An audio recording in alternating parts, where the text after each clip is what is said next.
Hello, Wildcats. This is Miss Ivy here from Monday's Marvelous Book Talk.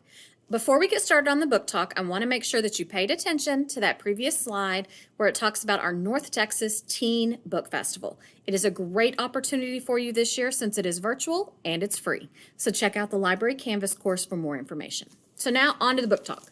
Today I'm sharing with you All He Knew, and this is by Helen Frost, who is one of my favorite authors. So this one is actually inspired by true events. So Henry has been deaf pretty much all of his whole life. He is intelligent and he does understand language. But at the age of 6, Henry decided that it was not safe to talk to strangers. Well, now he is entering public school and they label him as just unteachable.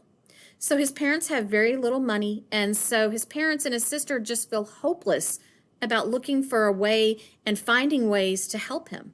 So Henry is enrolled in the Riverview Institution Center, where he is misunderstood, underestimated, and treated pretty harshly. Now, this takes place during World War II, where we had a draft going on. And so our other main character, Victor, was part of the Civil Public Service Program, where he is assigned to work at different places instead of being drafted into the military.